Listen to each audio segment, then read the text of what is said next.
Salut, j'espère que vous allez bien et que le contenu de cette chaîne vous édifie. Et vous souhaite donc la bienvenue chez Vetagro. Bienvenue sur la chaîne YouTube du cabinet Vetagro. Alors au quotidien, donc, nous vous donnons des conseils. Et j'espère que avec le temps qui passe et avec tous les astuces que nous mettons à votre disposition, vous comprenez mieux le secteur agro-pastoral. Ce secteur qui est tellement fascinant.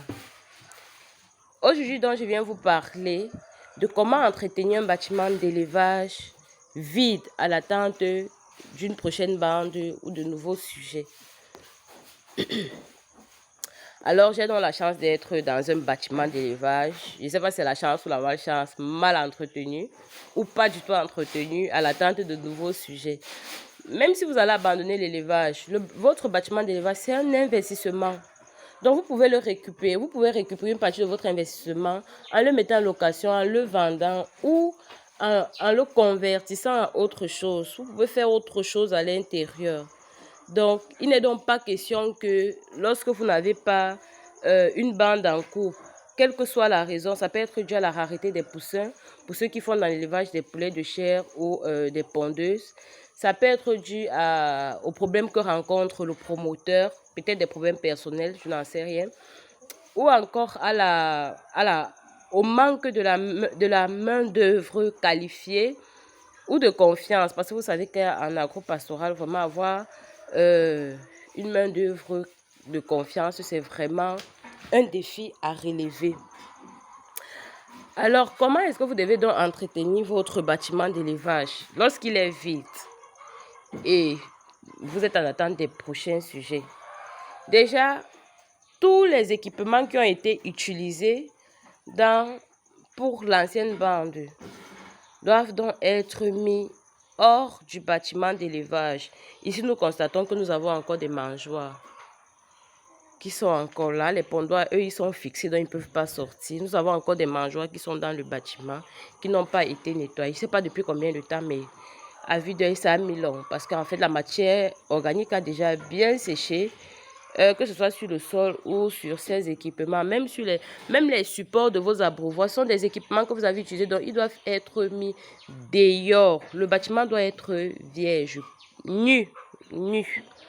Maintenant, une fois que les équipements ont été mis dehors, ils doivent être décapés, lavés, désinfectés et puis stockés dans un endroit également sain.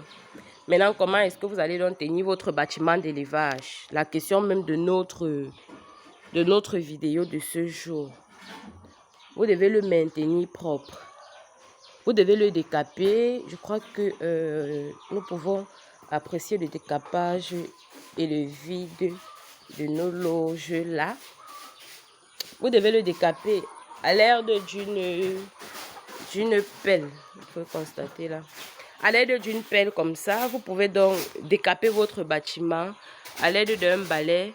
Vous retirez tout, toile d'araignée, tout ce qui peut donc être sur que ce soit dans votre bâtiment ou dans vos loges. Parce que là, il est en train de nettoyer nos loges d'élevage. Nos loges de croissance, pardon. Donc, le bâtiment doit être décapé. Donc, toute la matière organique, en fait, doit être mise à l'extérieur. Donc, vous ne devez donc pas avoir de la matière organique dans votre bâtiment comme ça. Pourquoi est-ce que toute la matière organique doit être mise à l'extérieur? Parce que vous savez que la matière organique, c'est dans ce substrat-là qui permet le développement des micro-organismes. C'est un peu comme vous-même, si vous êtes dans une zone où vous avez tout votre confort, où vous pouvez bien vivre, vous ne manquez de rien, vous n'allez pas chercher ailleurs, vous n'allez pas chercher à savoir ce qui se passe à côté. Vous vivez, vous restez là, vous faites on dit souvent quoi là, vous faites votre foyer là, vous mettez vos racines solides là et rien ne va vous terrasser de là. Donc c'est pareil pour les micro-organismes. Lorsque vous laissez la matière organique dans la salle ou sur les équipements, ils s'infiltrent correctement et bien.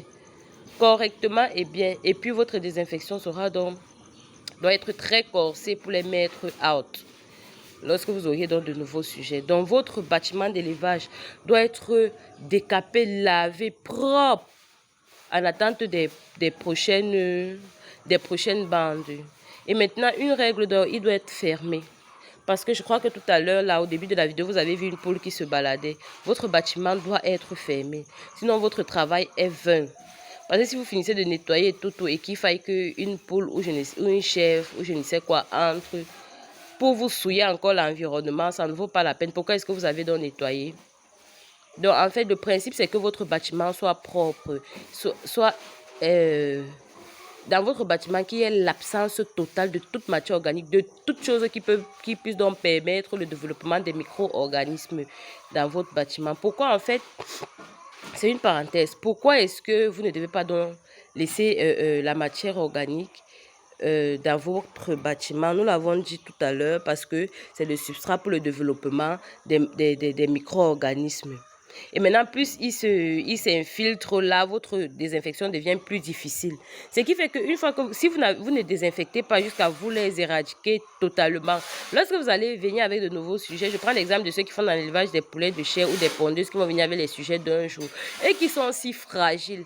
Il faudrait que le micro-organisme vienne dire au petit, qu'est-ce que tu fais là, papa? Et puis après, vous enregistrez des pertes. Maintenant, par exemple, pour ceux qui font dans l'élevage des brahmas, je prends un autre exemple, et qui vont peut-être installer leur futur reproducteurs, ils diront que non, ils sont grands, ils peuvent combattre. Le temps que l'organisme de vos futurs reproducteurs s'adapte aux nouveaux microbes qu'ils ne connaissaient pas encore. Vous pouvez également enregistrer des pertes parce qu'il faudrait que l'organisme mette des défenses pour telle chose. Je ne connais pas encore cet organisme. Comment est-ce que je vais me préparer pour le combattre? Vous enregistrez également des pertes à ce niveau-là. Et lorsque vous nettoyez également bien votre bâtiment, lorsque vous l'entretenez bien, vous aurez moins de dégâts. Ce bâtiment n'a pas été entretenu. Là, vous voyez, on a déjà des crevasses dans le sol. Là, la désinfection sera presque impossible. Parce que comment est-ce que vous allez désinfecter cette terre? La terre là, parce que quand il y a déjà des crevasses comme ça, là, c'est la terre. Nous avons directement accès à la terre en bas.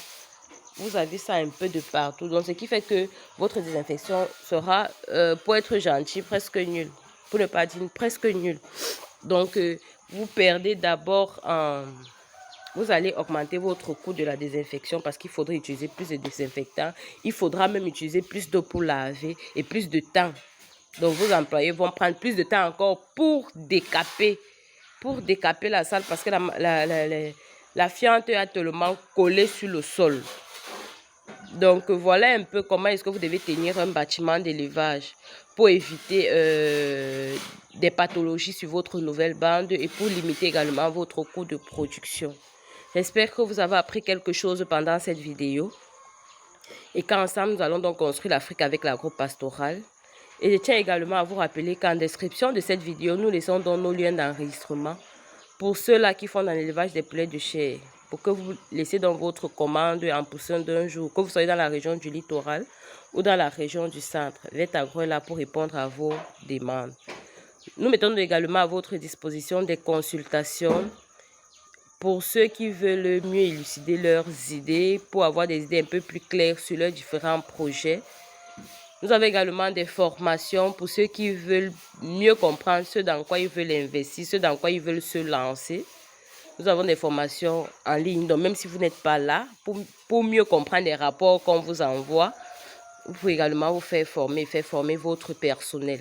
Nous avons également une boutique qui a en son sein du matériel d'élevage de qualité. Alors n'hésitez donc pas de nous contacter pour l'un de nos produits, l'un de nos services. Et si jamais vous avez des thèmes, je le redis encore, que vous aimeriez que nous abordons sur cette chaîne, n'hésitez donc pas de nous laisser en commentaire ou en messagerie privée. Pour ceux qui vont tomber sur cette vidéo pour la première fois, n'hésitez donc pas de vous abonner, de partager pour agrandir la communauté. Et également d'activer la cloche de notification et de taguer vos amis. Parce qu'en fait, si vous avez le secret, pourquoi est-ce que vous allez le garder pour vous seul? Car nous avons dit, nous formons une famille. Et avec cette famille, donc, ensemble, nous allons donc construire l'Afrique avec l'agro-pastoral. Alors, je vous dis donc ciao et à la prochaine vidéo.